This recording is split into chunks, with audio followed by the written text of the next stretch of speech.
آدمی کی جھوٹا ہونے کے لیے اتنا ہی کافی ہے کہ وہ ہر سنی سنائی بات پر یقین کر لے۔ کسی کو اچھے عمل سے دلی خوشی دینا 1000 سجدے کرنے سے بہتر ہے۔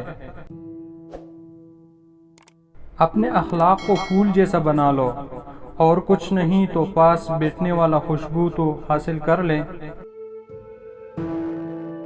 اس سے خاموشی بہتر ہے کہ کسی کو دل کی بات کہہ کر پھر اس کو کہا جائے کہ کسی کو نہ کہنا۔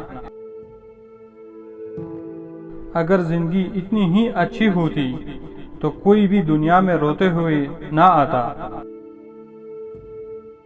انسان کو جتنا لگاؤ رزق سے ہے، اگر اتنا لگاؤ رزق دینے والے سے ہوتا تو اس کا مقام فرشتوں سے بڑھ کر ہوتا۔ نصیحت اگرچہ ناخوشگوار ہوتی ہے لیکن اس کا انجام خوشگوار ہوتا ہے۔ چھوٹے ذہنوں میں ہمیشہ خواہش اور بڑے ذہنوں میں ہمیشہ مقاصد ہوا کرتے ہیں۔ اپنی زبان کو کسی کے غیبوں سے آلودہ نہ کرو، کیونکہ غیب تمہارے بھی ہے اور زبانیں دوسرے لوگوں کی بھی ہے۔ دن کی روشنی میں رزق تلاش کرو اور رات کو رزق دینے والے کو تلاش کرو۔ نرم بنو لیکن کمزوری کی حد تک نہیں، اور طاقتور بنو مگر نفرت اور سختی کی ساتھ نہیں۔ محبت سب سے کرو لیکن اس سے اور بھی زیادہ کرو جس کی دل میں تمہارے لیے تم سے بھی زیادہ محبت ہے۔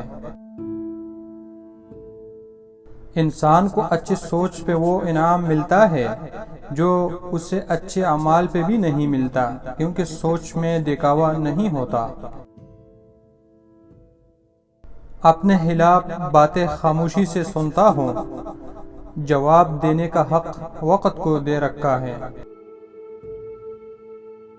جس مسئلے پر ہم صبر کرتے ہیں درویش اس پر شکر ادا کرتے ہیں۔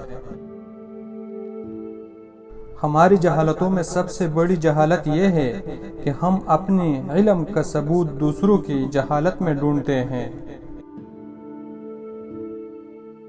کبھی نہیں سنا کہ انسان کو اس کی عاجزی لے ڈوبی، انسان کو ہمیشہ اس کا تکبر لے ڈوبتا ہے۔ ایسے دوست سے ہاتھ دھو لینا بہتر ہے جو تیرے دشمنوں کے ساتھ بیٹھتا ہے۔